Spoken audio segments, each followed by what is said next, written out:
Hi, എല്ലാവർക്കും നമസ്കാരം. ഇന്നു മുതൽ മായ എഴുതുന്ന പുനർവിവാഹം എന്ന പുതിയ കഥ ആരംഭിക്കുകയാണ്. മനോഹരമായ കഥയാണ്. തുടക്കം മുതൽ ഒടുക്കം വരെ കേൾക്കാൻ ശ്രമിക്കുക.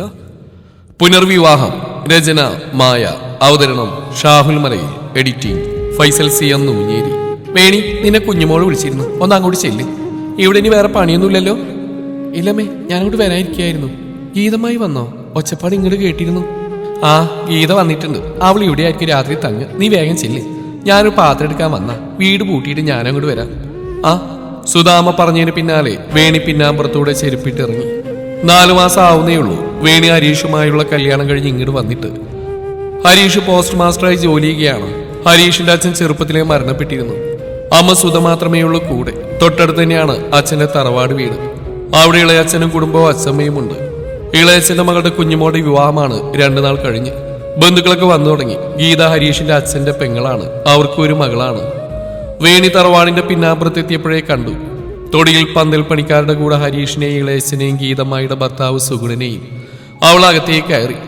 ഇളയമ്മയുടെ ചേച്ചിയുടെ ചേട്ടന്റെ ഭാര്യയും ഉണ്ടായിരുന്നു അവിടെ. ആഹാ, വേണി ഇപ്പോഴാണോ വരുന്നേ? ഞാൻ സുധേച്ചിയോട് ചോദിച്ചു, വേണിയെ കണ്ടില്ലല്ലോ എന്ന്. ഒരു കല്യാണമാകുമ്പോ ഇവിടെയല്ലേ ആകെയുള്ള നാത്തും വേണ്ടത്? ചായാറ്റി ഗ്ലാസുകളിലേക്ക് നിറക്കിയായിരുന്ന ഇളയമ്മയോട് ചേച്ചി ഒരു ചിരിയോടെ ചോദിച്ചപ്പോൾ അവളൊന്ന് ചിരിച്ചു. അടിച്ചുവാരി തുടക്കായിരുന്നു ആന്റി, അത് കഴിഞ്ഞിട്ട് വരാന്ന് കരുതി. ഇന്നും നാളായിട്ട് അവിടെ ആളുകളുണ്ടാവില്ലേ? ആ, അത് ശരിയാ. പിന്നെ ഗീത വന്നിട്ടുണ്ട്. മോളി ചായ എടുത്ത് നടന്നോ? ആന്റി പലഹാരങ്ങൾ കൂടെ എടുക്കട്ടെ. അവര് നീട്ടിയ ട്രേയും എടുത്ത് അവൾ അകത്തേക്ക് നടന്നു. ഗീതമായുടെ വർത്തമാനവും ചിരി ഉച്ചത്തിൽ കേൾക്കാം. അവളൊരു ചിരിയോടെ ചെന്നപ്പോൾ ഗീതമായുടെ മകൾ നന്ദനയും അച്ഛമ്മയും കുഞ്ഞുമോളെ ഇളയമയും ഉണ്ട്. ആഹാ, വേണി വന്നല്ലോ. ഞാൻ ഇവരോട് ചോദിച്ചു മോളെ എവിടെയാന്ന്. വായോ, എവിടെ ഇരിക്കും, അമ്മായി ചോദിക്കട്ടെ. വേണിയെ കണ്ടതും അവളുടെ കയ്യിൽ നിന്ന് ട്രെയിൻ വാങ്ങി ടീപ്പോയിൽ വെച്ചു. അവൾ അരികിലേക്ക് പിടിച്ചിരുത്തി ഗീതമായി. കുഞ്ഞുമോളെ, നീ അങ്കിളിനെ അച്ഛനെ ഏട്ടനെ വിളിച്ച് വന്നേ, ചായ കുടിക്കാൻ പറ. ഇളയമ്മ കുഞ്ഞുമോളെ പറഞ്ഞേക്കുന്നുണ്ട്. വേണിമോളൊന്ന് മെലിഞ്ഞു കേട്ടോ. അന്ന് വീട്ടിൽ വന്നപ്പോ ഇച്ചിരി കൂടി തടിയുണ്ടായിരുന്നു. എന്നാലും ഇതന്നെ കേട്ടോ ഭംഗി, ഒന്നുകൂടെ സുന്ദരി ആയിട്ടുണ്ട്. അവൾ തൊട്ടും തലോടിയും പറയുന്നതിന് ശരിയായിരുന്നു അവളുടെ മറുപടി. അവർ ഈ ഉറക്കെയുള്ള സംസാരം പാളൊക്കെ ഉണ്ടെന്നേ ഉള്ളൂ. ആളൊരു പാവാണ്. എപ്പോഴും എല്ലാവരുടെ സ്നേഹത്തോടെ സംസാരിക്കൂ. വേണിക്ക് അവരോട് അതുകൊണ്ട് ഒരു ഇഷ്ടം കൂടുതലാണ്. കുഞ്ഞുമോളും പുറകെ ഹരീഷും ഇളയച്ചനും സുഗുണനങ്ങളും കയറി വന്നു. പലഹാരങ്ങളൊക്കെ ആന്റിമാരും സുധാമയും കൂടെ വന്നോടെ അവിടെ ആകെ ഒരു കല്യാണമേളം തുടങ്ങിയിരുന്നു. അല്ല ഗീതേച്ചി, നന്ദനക്ക് ആലോചനയൊന്നും നോക്കുന്നില്ലേ? കുട്ടിയുടെ PG വർഷം കൂടെ അല്ലേ ഉള്ളൂ? ഇളയമ്മയുടെ നാത്തൂനാണ് ചോദിച്ചത്. എന്റെ ഉഷേ, താല്പര്യം ഇല്ലാഞ്ഞിട്ടാണോ? ജാതകം ചേർന്നൊന്ന് കിട്ടണ്ടേ? ഇപ്പൊ തന്നെ ഇത് എത്ര പെണ്ണ് കാണലാ കഴിഞ്ഞെന്നോ? ഹരീഷിന്റെ മുന്നേ നോക്കി തുടങ്ങിയതാ. ഇതിപ്പോ ഹരീഷിനെ കഴിഞ്ഞ കുഞ്ഞുമോളുടേതായി. ആലോചിക്കുമ്പോ ഒരു പേടിയാ. വയസ്സ് 22 ഗീതമായി അവിടെ ഒരു നീണ്ട ആവലാതി പുറത്തിട്ടു. ആലോചിച്ച് ടെൻഷൻ ആവാതെ, അതൊക്കെ അതിന്റെ നേരത്തിൽ നടക്കും. ഞങ്ങളുടെ അവിടെ ദേവീന്റെ ഒരു അമ്പലമുണ്ട്. അവിടെ നിന്ന് എല്ലാരും കൂടെ പോയി ചെന്നൊന്ന് തൊട്ടാ മതി, ഒക്കെ ശരിയാകും. നല്ല ശക്തിയുള്ള ദേവിയാ. നാത്തൂൻ പറഞ്ഞു കേട്ടപ്പോൾ ഗീതമായി താല്പര്യത്തോടെ അതിനെക്കുറിച്ച് കൂടുതൽ ചോദിച്ചു. അതിനിടയിൽ വേണിയും കുഞ്ഞുമോളും നന്ദനയും കുഞ്ഞുമോളുടെ റൂമിലേക്ക് പോയി. കുഞ്ഞുമോൾ അവിടെ യുവാവസ്ത്രങ്ങളും ആഭരണങ്ങളൊക്കെ നന്ദനയെ കൂടെ കാണിച്ചു. കുഞ്ഞുമോളെ, നിനക്ക് കുറച്ചുകൂടെ നല്ല കളർ നോക്കി എടുത്തുകൂടായിരുന്നു? ഇതിപ്പോ ഒരു കുത്തുന്നൊരു ചോപ്പ്. നല്ല കളർ തന്നെയാ, എനിക്ക് ഇഷ്ടപ്പെട്ടാൽ ഞാൻ എടുത്ത്. നന്ദന പറഞ്ഞ് ഇഷ്ടപ്പെടാതെ കുഞ്ഞുമോൾ മറുപടി കൊടുത്തു. ഇത് എടുത്തു നോക്കിയപ്പോഴും കുഞ്ഞുമോൾക്ക് നല്ല ഭംഗിയുണ്ടെന്നേ വേണിയും പറഞ്ഞു. താൻ പറഞ്ഞത് അവർക്ക് ഇഷ്ടപ്പെട്ടില്ലെന്ന് തോന്നി. അവൾ പിന്നെ ആഭരണങ്ങളെല്ലാം എടുത്തു നോക്കാൻ തുടങ്ങി. അല്ല, കിരൺ ഏട്ടൻ എപ്പോഴാ വരിക? ഇന്ന് എത്തുന്നല്ലേ പറഞ്ഞ്? ആ, ഏട്ടനെ എയർപോർട്ടിലെത്തി. അമ്മാമെ ഞങ്ങൾ കൂടെ വിളിക്കാൻ പോയത്. ഉച്ചയാകുമ്പോഴേക്കും എത്തും. കുഞ്ഞുമോള് പറയുമ്പോൾ അവളുടെ സന്തോഷം മുഖത്ത് കാണാം. കിരൺ കുഞ്ഞുമോളുടെ ഏട്ടനാണ്. സൗദിയിലെ ഒരു പ്രൈവറ്റ് കമ്പനിയിൽ ജോലി ചെയ്യാണ് അയാൾ. വിവാഹം പ്രമാണിച്ച് ഇന്നെത്തും. ഉച്ചക്ക് 12 മണിക്കാറുള്ള ഭക്ഷണം കൊടുക്കാൻ അമ്മയുടെ കൂടെ വേണിയും ചെന്നു. പാചകപ്പുര ഒരുക്കിയെടുത്ത് 3-4 ടേബിളും സ്റ്റൂളുകളും പിടിച്ചിട്ടിട്ടുണ്ട്. അവിടെയാണ് അവർക്കുള്ള ഭക്ഷണം കൊടുക്കുന്നത്. അവർ ചെന്നപ്പോൾ സദ്യാലയത്തിന്റെ പണികളും കഴിഞ്ഞിട്ടുണ്ട്. ചോറും കറികളും പ്ലേറ്റുകളും ഗ്ലാസുകളും ടേബിളിൽ നിരത്തിയപ്പോൾ ഹരീഷ് എല്ലാവരെയും കഴിക്കാൻ വിളിച്ച് അങ്ങോട്ട് ചെന്നു. ഹരീഷ് ഏട്ടപ്പോ കഴിക്കുകയാണോ? അവനടുത്തേക്ക് ചെന്നു അവൾ ചോദിച്ചു. ആ, വിശക്കുന്നുണ്ട്, ഞാനിവിടെ കൂടി ഇരിക്കുക. അത് കഴിഞ്ഞിട്ട് മുൻവശത്തെ പണികൾ കൂടി ഇരുട്ടുമ്പോൾ തീർക്കാൻ നോക്കണം. അവൻ മറുപടി പറഞ്ഞു. ആ, കിരണ് കവലയിലെത്തി, ഇപ്പോൾ ഇവിടെ എത്തും. ഇത് ഞങ്ങൾ ഓർമ്മി കഴിച്ചോളാം, നിങ്ങൾ ചെല്ല്. അവൻ അമ്മയോടായി പറഞ്ഞു. ആ, അവൻ എത്തിയോ? എന്തേലും വേണമെങ്കിൽ വിളിക്കട്ടോ, ഞങ്ങളങ്ങ് ചെല്ലട്ടെ. അമ്മയും വേണിയും തിരക്കിട്ട് അകത്തേക്ക് നടന്നു. കിരണെത്തിയതും അവിടെ ആകെ ഒരു ബഹളം തന്നെയായി. എല്ലാവരും ഒരുമിച്ചിരുന്ന് ഊണ് കഴിച്ചു. വിശ്രമിക്കാൻ മെനക്കെടാതെ അവനും ഹരീഷിന്റെ ഒപ്പം കൂടി. കൂടെ തന്നെ അച്ഛനും അമ്മാവന്മാരും അയൽപ്പക്കത്തെ കുറച്ചുപേരും വൈകുന്നേരം ആയപ്പോഴേക്ക് എത്തിയിരുന്നു. ആണുങ്ങളും പെണ്ണുങ്ങളും ഒരുമിച്ച് നിന്ന് പണികൾ ഓരോന്നും ചെയ്തു. ഇരുട്ടു മുമ്പ് പന്തൽ പണികളെല്ലാം ചെയ്തു തീർന്നു. സദ്യാലയത്തിൽ ചെയറുകളും മേശകളും പിടിച്ചിട്ടു. ഒരു ചായ കൂടെ കുടിച്ച് അന്നത്തെ പണികളെല്ലാം തീർത്ത് പിരിഞ്ഞു. അടുത്ത ദിവസം ഹൽദിയും മൈലാഞ്ചി ചടങ്ങുകളും ഒരുമിച്ച് നടത്താനാണ് തീരുമാനം. രാത്രി ഭക്ഷണമെല്ലാം കഴിച്ചു കഴിഞ്ഞതിന് ശേഷമാണ് സുധാമയും കുടുംബവും ഗീതമായുമെല്ലാം വീട്ടിലേക്ക് ചെന്ന്. പകല് മുഴുവനുമുള്ള പണികളെല്ലാം ചെയ്ത് എല്ലാവരും തളർന്നിരുന്നു. കിടന്നത് എല്ലാവരും ഉറങ്ങിപ്പോയി. അടുത്ത ദിവസം പുലർച്ചെ തന്നെ വേണി എഴുന്നേറ്റു. കുളിച്ചിറങ്ങിയപ്പോഴേക്കും ഹരീഷ് എണീറ്റിരുന്നു. രാവിലെ തന്നെ മണ്ഡപം പണിയാനുള്ള ആളുകൾ വരും, അപ്പോഴേക്കും അങ്ങെത്തണം. വേണി താഴേക്ക് ചെന്നപ്പോൾ അമ്മയും ഗീതമായി എണീറ്റിട്ടുണ്ട്. ഗീതമായി മുറ്റമെല്ലാം അടിച്ചുവാരിയിട്ടുണ്ട്. അമ്മ കുളി കഴിഞ്ഞ് അലക്കുകയാണ്. അവൾ വേഗം കട്ടനിട്ടു. ഗീതമായിക്കും കൊടുത്തു. അവളും കുടിച്ചു. ഹരീഷും അമ്മയും വന്നപ്പോൾ അവർക്കും കൊടുത്തു. ഹരീഷ് അപ്പോൾ തന്നെ തറവാട്ടിലേക്ക് പോവുകയും ചെയ്തു. പിന്നെ വേഗത്തിൽ തന്നെ അകടിക്കലും തുടക്കലും വേണിയും അമ്മയും കൂടി അങ്ങ് തീർത്തു. ഗീതമായി മംഗളും നന്ദനയും കുളി കഴിഞ്ഞപ്പോൾ തന്നെ തറവാട്ടിലേക്ക് പോയിരുന്നു. തറവാട്ടിൽ ചെന്നാണ് പിന്നെ എല്ലാവരും ഒരുമിച്ച് ചായയെല്ലാം കുടിച്ചത്. ഉച്ചയ്ക്ക് ശേഷമാണ് ഹൽദി. വൈകുന്നേരം മൈലാഞ്ചി ചടങ്ങും. ബന്ധുക്കൾ മാത്രമുള്ള ഒരു ചെറിയ ആഘോഷമാണ് ഹൽദി. മൈലാഞ്ചി ചടങ്ങിലേക്കാണ് എല്ലാ ആളുകളെയും ക്ഷണിച്ചിട്ടുള്ളത്. ഉച്ചയ്ക്ക് ഊണ് കഴിച്ച് വേണിയും മറ്റുള്ളവരും വീട്ടിലേക്ക് വന്ന് ഒരുങ്ങാൻ. കുഞ്ഞുമോൾ ഒരുക്കാൻ പിന്നെ ബ്യൂട്ടീഷ്യൻ വന്നിട്ടുണ്ട്. ഹരീഷ് റൂമിലേക്ക് ചെന്നപ്പോൾ മഞ്ഞ നിറത്തിലുള്ള ഒരു സിമ്പിൾ ഗൗൺ അണിഞ്ഞ് ഒരുങ്ങി നിൽക്കുന്ന വേണിയെയാണ് കണ്ടത്. അവനൊരു കുഞ്ഞു പുഞ്ചിരിയോടെ പിന്നിലൂടെ അവളെ ചേർത്തു പിടിച്ചു. കല്യാണ തിരക്കളിൽ രണ്ടാൾക്കും പരസ്പരമുള്ള സമയം കിട്ടാറില്ല. അതിന്റെ ഒരു കുഞ്ഞു വിഷമം വേണിക്കുണ്ട് താനും. സുന്ദരിയാണല്ലോ എന്റെ ഭാര്യ. കണ്ണാടിയിലെ പ്രതിബിംബത്തിലേക്ക് നോക്കി അവൻ മന്ത്രിച്ചു. അവൾ ഒത്തിരി ഇഷ്ടത്തോടെ അവന് നെഞ്ചിലേക്ക് ചേർന്ന് നിന്നു. അവൻ അവളുടെ കാതിലൊന്ന് മുത്തി. അപ്പടി വിയർപ്പ, ഞാൻ വേഗം കുളിച്ചു വരാം. നിന്റെ ഒരിക്കലും കഴിഞ്ഞില്ലേ? അങ്ങോട്ട് പോവല്ലേ? അവൻ അവളെ വിട്ട് ഷർട്ട് അയച്ചുകൊണ്ട് ചോദിച്ചു. ഇല്ല, ഞാൻ ഹർഷേട്ടന്റെ കൂടെയാ, നമുക്ക് ഒരുമിച്ച് പോവാം. ശരി, എന്നാ വേഗം കുളിച്ചു വരാം. ഹരീഷ് കുളിച്ചിറങ്ങിയപ്പോഴേക്കും അവൾ അവനുള്ള യെല്ലോ കളർ ഷർട്ടും മുണ്ടും എടുത്തു വെച്ച് ഒരുങ്ങിക്കഴിഞ്ഞു. അവരൊരുമിച്ചാണ് തറവാട്ടിലേക്ക് ചെന്നു. അവിടെ മറ്റു ബന്ധുക്കളും കസിൻസും എല്ലാം എത്തിയിട്ടുണ്ട്. കുഞ്ഞുമോൾ ഒരുങ്ങിയിറങ്ങിയതും അവളെ കസിൻസ് എല്ലാം ചേർന്ന് മുറ്റത്തെ ഉയരം കുറഞ്ഞ സ്റ്റേജിലേക്ക് കൊണ്ടിരുത്തി. അവളുടെ മുന്നിലുള്ള ചെറിയ ടീപ്പോയിൽ മഞ്ഞൾ ചന്ദനം ചേർത്തരച്ചതും മധുര പലഹാരങ്ങളും ഓരോ പാത്രത്തിൽ ഉണ്ടായിരുന്നു. അച്ഛനും അമ്മയും പിന്നാലെ മുതിർന്നവരും കസിൻസുമെല്ലാം അവളുടെ മുഖത്ത് മഞ്ഞൾ ചന്ദനം അരച്ച് തേച്ചു. മധുരവും കൊടുത്തു. പിന്നാലെ കസിൻസ് എല്ലാം ചേർന്ന് ഡാൻസും പാട്ടുമെല്ലാമായി ആഘോഷ തിമിർപ്പിലായി. കുടത്തിൽ നിറച്ചു വെച്ച മഞ്ഞൾ വെള്ളം എല്ലാവരുടെയും തലവഴി ഒഴിച്ചാണ് അവസാന ആ പരിപാടി അവസാനിപ്പിച്ചത്. മൈലാഞ്ചി ചടങ്ങ് തുടങ്ങിയതോടെ ആളുകൾ എത്തി തുടങ്ങി. പാചകപ്പുരയിൽ ബിരിയാണിയുടെയും മറ്റും ഗന്ധം നിറഞ്ഞു തുടങ്ങി. കല്യാണ വീടിന്റെ വെട്ടവും വെളിച്ചവും ബഹളവും പാട്ടും മുഴങ്ങി കേട്ടു. കുഞ്ഞുമോൾ കരിമ്പച്ച നിറത്തിലുള്ള ലഹങ്കയായിരുന്നു. കസിൻസ് എല്ലാം ഒലിവ് ഗ്രീൻ കളർ കോഡിലും. മെഹന്തിയെല്ലാം മുമ്പേ ഇട്ടതാണ്. കല്യാണപ്പെണ്ണിന് താല്പര്യം കൊണ്ട് ഒരു ചടങ്ങായി നടത്തുന്നു എന്ന് മാത്രം. സ്റ്റേജിൽ കുഞ്ഞുമോളുടെ കയ്യിൽ വെച്ച വെറ്റിലയിൽ അച്ചമ്മ മെഹന്തി കൊണ്ട് അവളുടെയും ഗ്രൂമിന്റെയും പേരെഴുതി. എല്ലാം ഒപ്പിയെടുത്ത് ക്യാമറ കണ്ണുകളും മാർപ്പ് വിളിച്ച് കസിൻസും. കുഞ്ഞുമോളുടെ അരികിൽ തന്നെ അച്ചമ്മയെ ഹെൽപ്പ് ചെയ്തുണ്ടായിരുന്ന വേണിയെ ഗീതമായി പുറകിൽ നിന്ന് തോണ്ടി വിളിച്ചു. നന്ദന എവിടെ മോളെ? അയ്യോ, ഇവിടെ ഇല്ലേ? ആളൊന്ന് ചുറ്റും നോക്കി. അറിയില്ല അമ്മായി, ചടങ്ങ് തുടങ്ങുമ്പോൾ ഇവിടെ ഉണ്ടായിരുന്നു. ഇനി അകത്തോട്ട് പോയോന്ന് അറിയില്ല. ഓഹ്, ഈ പെങ്കൊച്ച്, മോളൊന്ന് പോയി നോക്കി. എനിക്ക് ഈ തിരക്കിൽ ഇനി അവളെ തെരഞ്ഞെടുക്കാൻ വയ്യ.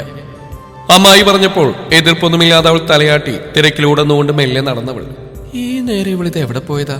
അവൾ ചിന്തിക്കാതിരുന്നില്ല.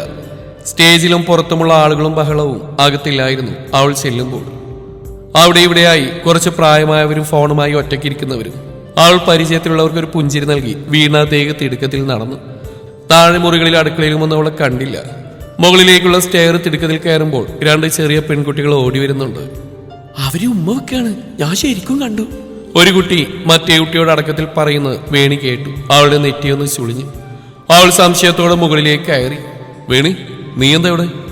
ഏതോ റൂമിൽ നിന്ന് തിടുക്കത്തിൽ പുറത്തേക്ക് വന്ന ഹരീഷ് അവളെ കണ്ടൊന്ന് പരിങ്ങി. ഹരീഷ് എന്താ ഇവിടെ? ഞാൻ നന്ദനയെ നോക്കാൻ വന്ന, അമ്മായിയോളെ നോക്കാൻ അയച്ചതാ. അവളുണ്ടോ അവിടെ എവിടെയെങ്കിലും? അവനെ കണ്ടപ്പോൾ അവൾ ചോദിച്ചു. ഇല്ല, ഇവിടെ ആരും ഇല്ലല്ലോ. ഞാനൊന്ന് ബാത്റൂമിൽ പോവാന്നായിരുന്നു.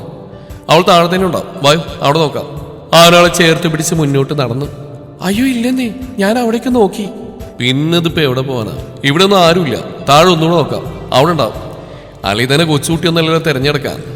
അവൻ താഴേക്ക് നടക്കുന്നിടയിൽ പറയുന്നുണ്ട്. അവൾ പിന്നെ എതിർപ്പൊന്നും പറയാതെ അവന്റെ കയ്യിൽ ചുറ്റിപ്പിടിച്ച് താഴേക്ക് നടന്നു. ഹരീഷും വേണിയും ചെന്നപ്പോഴേക്കും അവിടെ ചടങ്ങെല്ലാം കഴിഞ്ഞ് ഫോട്ടോസ് എടുക്കാൻ തുടങ്ങിയിരുന്നു. അവരെ കണ്ടതേ സുധാമ വേഗം ഫോട്ടോ എടുക്കാൻ വിളിച്ചു. കുഞ്ഞുമോളുടെ ഒരു സൈഡിൽ അമ്മയും മറു സൈഡിൽ വേണിയും ഹരീഷും നിന്നു. ഇളഞ്ചിരിയോടെ ഫോട്ടോക്ക് പോസ് ചെയ്യുമ്പോഴാണ് വേണി അത് കണ്ടത്. വീടിനകത്തുനിന്ന് പുറത്തേക്ക് വരുന്ന നന്ദന. അവളുടെ പുരികമെന്ന് അറിയാതെ ചുളിഞ്ഞു. നന്ദന തിടുക്കത്തിൽ വന്നിന്ന് അമ്മായിയുടെ അടുത്താണ്. അവളെ കണ്ടതും അമ്മായി എന്തൊക്കെയോ ചോദിക്കുന്നുണ്ട്. അവൾ എന്തൊക്കെയോ പറയുകയും ചെയ്യുന്നുണ്ട്. ഫോട്ടോ എടുത്തു കഴിഞ്ഞതും ഹരീഷ് മറ്റു തിരക്കുകളിലേക്കും അമ്മയും വേണി അമ്മായിയുടെ അടുത്തേക്ക് നീങ്ങി. നീ എവിടെയായിരുന്നു നന്ദനെ? ഞാൻ നിന്നെ അകത്തൊക്കെ വന്ന് നോക്കിയിട്ടും കണ്ടില്ല. അടുത്തേക്ക് ചെന്നതും വേണി ചോദിച്ചു. ഞാനിവിടെ ഉണ്ടായിരുന്നു വേണി, അവിടെ അച്ഛൻ്റെ കൂടെയായിരുന്നു. നന്ദന പറഞ്ഞപ്പോൾ വേണിക്ക് ആകെ ഒരു സംശയമായി. പക്ഷെ അവൾ പിന്നെയൊന്നും അതിനെക്കുറിച്ച് ചോദിച്ചില്ല. കുഞ്ഞുമോളുടെ കഴുത്തിൽ ഗൗരവ താലി കെട്ടിയപ്പോൾ ഹരീഷിനടുത്തുനിന്ന് തന്നെ വേണി കയ്യിലെ തുളസിയും പൂവും ഇട്ടു. അവളുടെ കണ്ണുകൾ സന്തോഷം കൊണ്ടൊന്ന് നിറഞ്ഞിരുന്നു. വന്നപ്പോൾ തൊട്ടുള്ള കൂട്ടാണ്. വേണി മനസ്സുകൊണ്ട് ആത്മാർത്ഥമായി പ്രാർത്ഥിച്ചു അവളുടെ നല്ല ജീവിതത്തിന് വേണ്ടി. വേണിയുടെ അടുത്ത് തന്നെ അവിടെ അച്ഛനും അമ്മയും ഉണ്ട്. വേണിക്ക് ഒരു അനിയൻ കൂടെയാണുള്ളത്. വിശാഖ് +2 പഠിക്കുകയാണ്. ക്ലാസ്സുള്ളതുകൊണ്ടാണ് വിവാഹത്തിന് ആൾ വരാഞ്ഞത്. വേണിയുടെ അച്ഛൻ ഷാജി ആൾ കുറെ കാലം ഗൾഫിലായിരുന്നു. വേണിയുടെ വിവാഹത്തിന് തൊട്ടുമുമ്പാണ് അവിടുത്തെ ജോലിയെല്ലാം അവസാനിപ്പിച്ച് നാട്ടിലേക്ക് വന്ന് പിന്നെ നാട്ടിൽ തന്നെ ഒരു ചെറിയ ഹോട്ടൽ നടത്തി വരികയാണ്. അമ്മ തൊട്ടടുത്ത് തന്നെയുള്ള അങ്കണവാടിയിലെ ടീച്ചറും. താലികെട്ട് കഴിഞ്ഞ് ഫോട്ടോ എടുപ്പെല്ലാം കഴിഞ്ഞാണ് വേണി അച്ഛനമ്മമാരോടൊപ്പം കഴിക്കാനിരുന്നത്. സുധാമ അമ്മായിക്കൊപ്പം ഇരിക്കാമെന്ന് പറഞ്ഞ് അവൾ അവരോടൊപ്പം കഴിക്കാൻ നിർബന്ധിക്കുകയായിരുന്നു.